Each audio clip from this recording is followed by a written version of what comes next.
Міні-ПК як TV-бокс. Чи можливо? Відразу кажу можливо. І навіть є якісь переваги перед TV-боксом. Наприклад, на міні-ПК можна реалізувати через SVP-плеєр так зване уплавніння, як у якихось коштовних телевізорах є, MEMS так званий.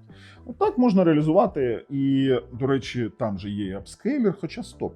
А апскейлер зараз є і у звичайних TV-боксів на нових процесорах. Також у сертифікованих TV-боксів, наприклад, є Netflix, Dolby Vision, Dolby Atmos. А у міні-ПК ви такого не знайдете. Ви також не знайдете нормального клієнту YouTube для програвання YouTube HDR. І, звісно, не знайдете багато чого того, що є у TV-боксі для нормального користування. Хоча багато хто з вас, хто використовує саме міні-ПК як TV-бокс, вони скажуть, ти нічого не шариш, можна поставити LibreELEC, там якісь сторонні ще, наприклад, оболонки, і ви будете праві. Але давайте так, якщо старий дуже TV-бокс, то там не буде підтримки ні 265-го кодеку, не TV-бокс, а міні-ПК. Ні 265-го кодеку, не AV1, звісно. Ви це розумієте, і що ви там будете переглядати, дуже цікаво. По-друге, навіть якщо ви туди втулепенили LibreELEC, а хто вам заважає купити TV-бокс, який коштує зараз у 4-5 разів дешевше, і поставити туди, наприклад, CoreELEC. Те саме. А що таке LibreELEC і CoreELEC? Це мінімальна система Linux, на ядрі Linux, якої достатньо для коді. Вона так і називається Just Enough for Code. OS Just Enough for Code. І що в нас виходить? Що у коді так ви можете реалізувати максимально апаратні можливості міні-ПК як TV-бокса, але ви не отримуєте, наприклад, HDR10+. Так, для цього потрібно купувати ліцензію. Це не безкоштовна, скажімо так, сертифікація. Чи Dolby Vision. За Dolby Vision також потрібно платити. І для того, щоб зібрати сетап з підтримкою Dolby Vision, вам знадобиться комп стаціонарний вже з відеокартою від NVIDIA, при тому не самою дешевою, бо Dolby Vision дешеві відеокарти не підтримують. Пішли далі. По звуку, ладно, він виводить багатоканальний звук, і Dolby Atmos, Dolby True HD ви можете вивести, якщо під виндою, то в окремих плеєрах, а якщо у коді, то який сенс, якщо у коді підтримується на будь-якому боксі без якихось питань. І також виводиться багатоканальний звук. Чи, наприклад, отримати YouTube HDR також неможливо на TV-боксі, на міні-ПК. Що мене постійно на ті TV-боксі тягне, не зрозуміло. І дуже багато виходить якихось нюансів, і у вас виходить, що це просто якийсь супутній пристрій, супутні можливості у самому ПК. Тобто, якщо ти працюєш на ПК і увімкнув десь на окремому моніторі фільм, то це так. А якщо використовувати як окремий пристрій, я маю великий сумнів. Хоча зараз мені напишуть у коментарях, що ліпше нічого нема, то просто люди не використовували нормальні TV-бокси на нормальних телевізорах. Для нормальних телевізорів це зовсім не варто купувати. І виходить так, що зовсім старий міні-ПК не має сенсу. Якщо він валяється, звісно, він щось буде програвати. А нові міні-ПК купувати з новими кодиками, зовсім немає сенсу, бо вибачте, ціна яка на пам'ять, яка ціна на SSD? Більш-менш нормальний, приблизно $200. Та я за $200 куплю 4 TV-бокси. 4, пускай 3, але ліпше з Dolby Vision навіть. Ось таких Mi Box 3 штуки куплю, і вони будуть набагато ліпше. Навіть з пам'яттю 2х32, і вони будуть працювати ліпше. У плані відтворення контенту. І з апскейлінгом, і з Dolby True HD звуком, і з Netflix, скажімо так, Dolby Vision, Dolby Atmos. Сьогодні в нас більше розмовне відео, ми трохи потестуємо технічно, чи можливо, я покажу, що можливо, і дійсно це можливо, а потім зробимо з вами висновки. Але підписуйтесь, натискайте дзвоник, посилання на перевірений ТВ-бокс в опису під цим відео. Якщо хочете в Україні купити нормальні ТВ-бокси з гарантією, то Technozone.com.ua і TV-Technozone.com.ua – це підписочки на наші улюблені сервіси Megogo, Nexon і інші. Світ ТВ, у тому числі, дуже-дуже дешево, дешевше, ніж на самих сервісах. Ну що, підписались? Переходимо.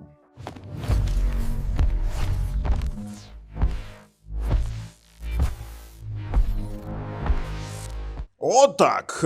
Дехто навіть полюбляє використовувати міні-ПК як звичайну винту, тобто з таким інтерфейсом і з керуванням через мишу. Таке собі рішення, хоча є там, наприклад, коді, там інші медіаплеєри, якісь там прикольні оболонки і, в принципі, сам по собі LibreELEC.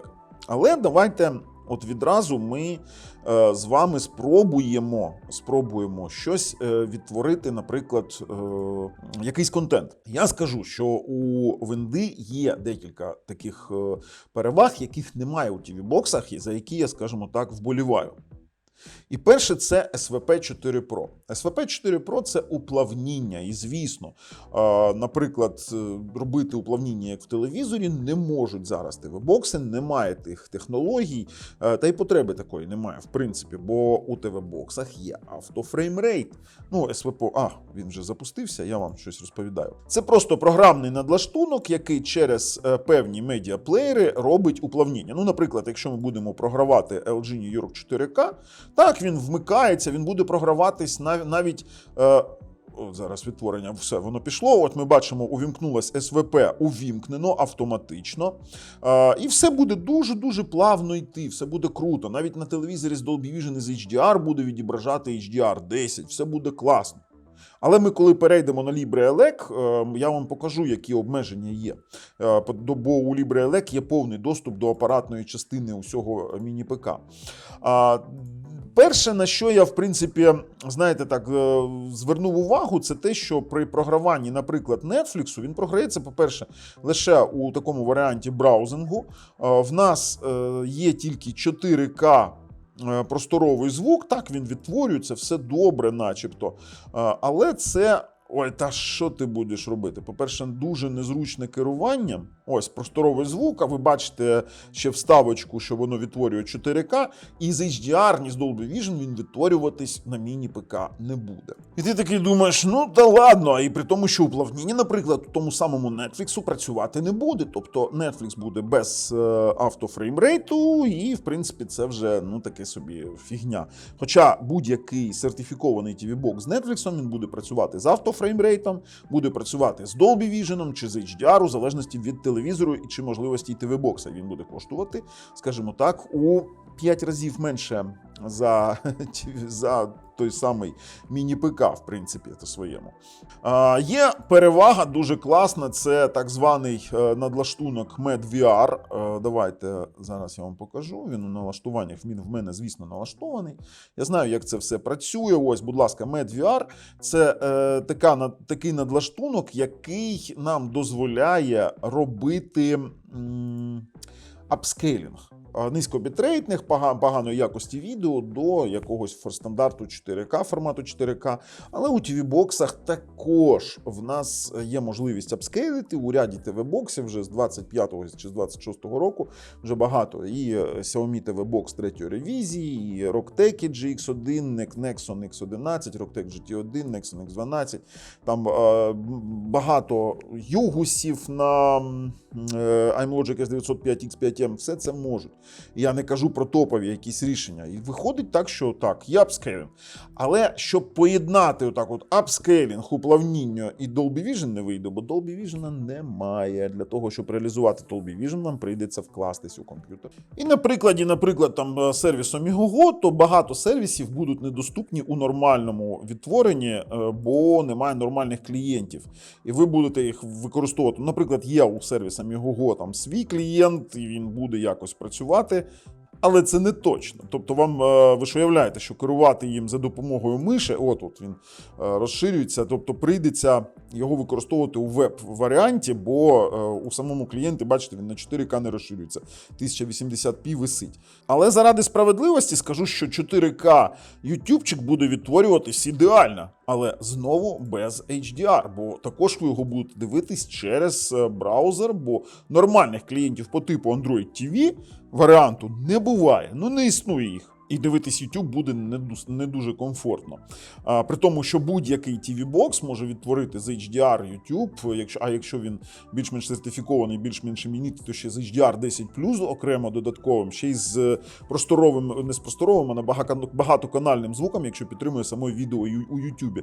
І там це не буде такою проблемою керування мишкою, ти керуєш конкретно пультом. І виходить, що в нас багато якихось моментів, так, тут є переваги з SVP 4 Pro, і продвинуті користувачі, які там користуються міні-ПК, вони знають, що, наприклад, в них є перевага за матриксом, де можна тут більше потужності для обробки матрикса, там можливо більш якісь пропускні можливості у інтерфейсів мережевих, але вибачайте, у нормальних TV-боксів 1000 мегабітний LAN є. І виходить, що для мене поки що переваг у міні-ПК, як TV-боксі, немає. Є таке, знаєте, є така вада у TV-боксів, послухайте. це в нас шипіння, тобто він є з активним охолодженням, а будь-який ТВ-бокс він буде без активного охолодження. Ну давайте перейдемо у LibreELEC і спробуємо, як це виглядає там. І там саме в нас саме остаточне тестування фізичних можливостей саме там буде. І якщо ви думаєте, що це Kodi, ні, це LibreELEC. Ми можемо піти у налаштування, LibreELEC, побачити, що це в нас про LibreELEC, це конкретна система під x86, можна встановити. Але для мене суто не зрозуміло. Справа в тому, що, наприклад, CoreELEC на тих самих TV-боксах там за $50 буде працювати так само. Навіть ліпше, якщо ваш TV-бокс підтримує якісь апаратні фішки по типу HDR10+. Бо тут ви не отримуєте HDR10+. Ну, по-перше, давайте підемо у систему. Ми з вами можемо там увімкнути у режимі експертному вивід на HD-звук. Ми можемо там робити все, що заманеться. Тобто в нас по програванню багатоканального звуку не буде. І автофреймрейт також буде працювати. Ми можемо з вами синхронізувати відео з екраном. І також в нас тут є масштабування, це той самий, наприклад, апскейлінг. Тобто ми можемо з вами робити високоякісне масштабування також через LibreELEC. Це також все працює ідеально. І якщо ми підемо вже почнемо програвати якісь тестові файли, то так, і AV1 кодек буде відтворюватися. Але лише при наявності підтримки апаратно AV1 кодека у вашому процесорі. Чи H265 кодек, чи HDR10, а HDR10 тут буде програватись, от ви бачите зараз вставку, LG New York 4K також буде програватись, все добре. І навіть воно буде програватись із Dolby Atmos, із DTS, із Dolby Audio.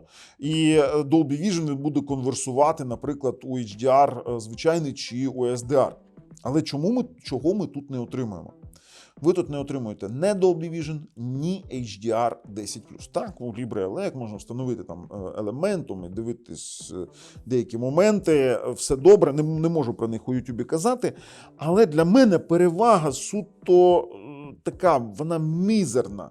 У плані того, що, ну вибачте, ТВ-бокси, вони мають також апскейлінг, вони мають автофреймрейт, вони можуть багатоканальний звук і коштують у 4-5 разів дешевше. Я, в принципі, то своєму можу пройти і зробити висновки по цьому відео.